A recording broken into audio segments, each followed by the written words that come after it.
భారతీయులకు ప్రపంచవ్యాప్తంగా ఉన్న తెలుగువారికి ముఖ్యమంత్రి చంద్రబాబు నాయుడు హృదయపూర్వక స్వాతంత్ర దినోత్సవ శుభాకాంక్షలను తెలియజేశారు. ఈ 80 ఏళ్ల మన ఆత్మ గౌరవానికి ప్రతిబింబం, మన ఐక్యతకు చిహ్నం, మన భవిష్యత్తుకు మార్గదర్శకం అన్నారు. ప్రధాని నరేంద్ర మోదీ స్ఫూర్తితో 2047 నాటికి రాష్ట్రం ఎంతో పురోగతిని సాధిస్తుందని పేర్కొన్నారు. రాష్ట్ర ఉన్నత న్యాయస్థానం ప్రాంగణంలో భారతదేశ 80వ స్వాతంత్ర దినోత్సవ వేడుకలు అత్యంత ఘనంగా జరిగాయి. హైకోర్టు ప్రధాన న్యాయమూర్తి జస్టిస్ లీసా గిల్ ముఖ్య అతిథిగా హాజరై మూవెన్నెల జాతీయ పతాకాన్ని ఆవిష్కరించారు. పోలీసుల గౌరవ వందనాన్ని స్వీకరించారు. 80వ స్వాతంత్ర దినోత్సవ వేడుకలు ఆంధ్రప్రదేశ్ రాష్ట్ర శాసనసభ ప్రాంగణంలో శనివారం ఘనంగా నిర్వహించారు. శాసనసభ స్పీకర్ చింతకాయల అయ్యన్న పాత్రుడు జాతీయ పతాకాన్ని ఆవిష్కరించి వందనం సమర్పించారు. అంతకుముందు ఎస్బీఎఫ్ పోలీసుల గౌరవ వందనాన్ని స్వీకరించిన స్పీకర్ జాతిపిత మహాత్మాగాంధీ చిత్రపటానికి పూలమాలలు వేసి ఘనంగా నివాళులర్పించారు. కులం మతం లేని ఏకైక జాతీయ పండుగ జెండా పండుగని ఏపీ మంత్రి నారా లోకేష్ అన్నారు. రాష్ట్రంలో ఉద్యోగాల కల్పనపై దృష్టి పెట్టామని, అనేక ఖాళీలను భర్తీ చేసేలా ముందుకు సాగుతున్నామని వెల్లడించారు. 2047 నాటికి రాష్ట్రం స్వర్ణాంధ్ర దిశగా అడుగులు వేస్తోందని పేర్కొన్నారు. స్వాతంత్ర్యం సాధించి 100 సంవత్సరాలు పూర్తయ్యే అమృత కాల లక్ష్యానికి మరో 2 దశాబ్దాలు మాత్రమే ఉన్నాయని, ఈ నేపథ్యంలో ప్రతి ఒక్కరూ వ్యక్తిగతంగా, సామాజికంగా ఒక స్పష్టమైన లక్ష్యాన్ని నిర్దేశించుకుని దేశ నిర్మాణంలో భాగస్వాములు కావాలని జిల్లా కలెక్టర్ లక్ష్మీ షా పిలుపునిచ్చారు. దేశ అభివృద్ధికి ప్రతి పౌరుడి భాగస్వామ్యం ఎంతో కీలకమని, స్వచ్ఛత, పర్యావరణ పరిరక్షణ, బాధ్యతాయుతమైన పౌర జీవన విధానం వంటి అంశాల్లో ప్రతి ఒక్కరూ తమ వంతు కృషి చేయాలని సూచించారు. మాజీ మంత్రి, విజయవాడ పశ్చిమ వైసీపీ ఇన్ఛార్జ్ వెల్లంపల్లి శ్రీనివాసరావు జన్మదిన వేడుకలతో పశ్చిమ నియోజకవర్గంలో పండుగ వాతావరణం నెలకొందని పలువురు వైసీపీ నాయకులు అన్నారు. పశ్చిమ ముద్దుబిడ్డగా నియోజకవర్గ ప్రజల సమస్యల పరిష్కారంలో ఎల్లప్పుడూ ముందుండే వ్యక్తి వెల్లంపల్లి అని కొనియాడారు. వెల్లంపల్లి శ్రీనివాసరావు మరెన్నో జన్మదినోత్సవాలు జరుపుకోవాలని, నిండు నూరేళ్లు ఆయురారోగ్యాలతో ప్రజాసేవలో కొనసాగాలని ఆకాంక్షించారు.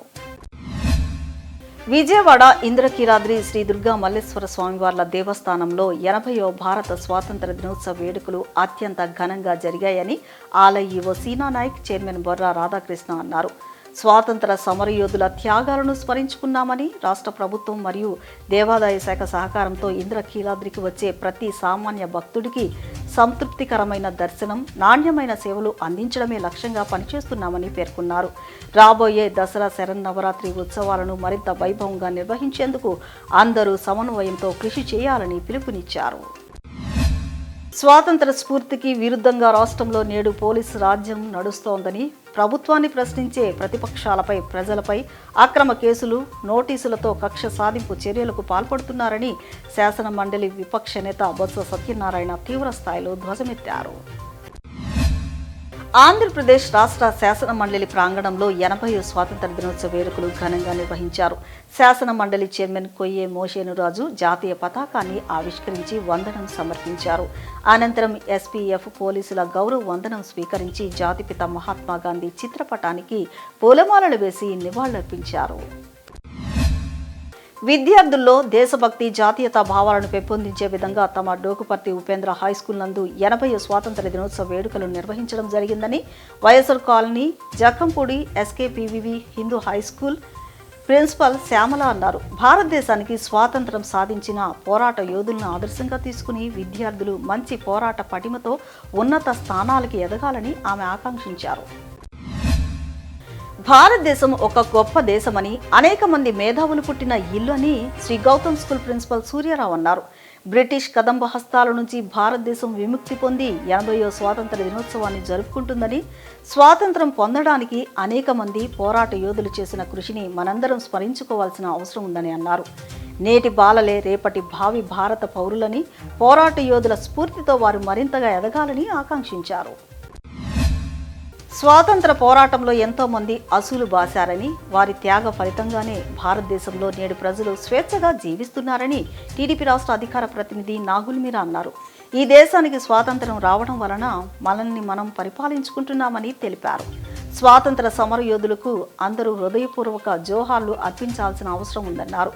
భారతదేశం ఎంతో ముందుకు వెళుతోందని, ప్రపంచంలో అతిపెద్ద 4వ దేశంగా అన్ని రంగాల్లో ఎదిగిందన్నారు. రానున్న 20 సంవత్సరాల్లో భారతదేశం అగ్రదేశంగా రూపాంతరం చెందే ప్రణాళికలతో ప్రభుత్వం ముందుకు వెళుతుందని అన్నారు. నరేంద్ర మోదీ నాయకత్వంలో దేశం అన్ని రంగాల్లో ముందుకు వెళుతుందన్నారు. భారతదేశం బ్రిటిష్ పాలన నుంచి విముక్తి పొందడానికి మన నాయకులు పోరాడిన విధానాన్ని ప్రతి ఒక్కరూ తెలుసుకోవాలని బెజవాడ రాజారావు స్కూల్ కరస్పాండెంట్ బెజవాడ రాజారావు అన్నారు. అహింస ఆయుధంగా స్వాతంత్రం సాధించిన విధానాన్ని ప్రతి ఒక్కరూ ఆదర్శంగా తీసుకుని విద్యార్థులు ఉన్నతంగా ఎదగాలని ఆయన ఆకాంక్షించారు. రక్తదానం అనేది ఎంతో గొప్ప దానమని కంపానియన్షిప్ స్వచ్ఛంద సంస్థ ఆధ్వర్యంలో ప్రతి ఏటా తలసేమియా వ్యాధిగ్రస్తుల కోసం ఉచిత రక్తదాన శిబిరాన్ని ఏర్పాటు చేయడం అభినందనీయమని ఎమ్మెల్యే గద్దె రామ్మోహన్ పేర్కొన్నారు. అన్ని మతాలు కూడా మానవ సేవే మాధవ సేవ అని బోధించాయని గుర్తు చేశారు. రాబోయే రోజుల్లో కంపానియన్షిప్ స్వచ్ఛంద సంస్థ మరిన్ని సేవా కార్యక్రమాలు నిర్వహించాలని ఆయన కోరారు.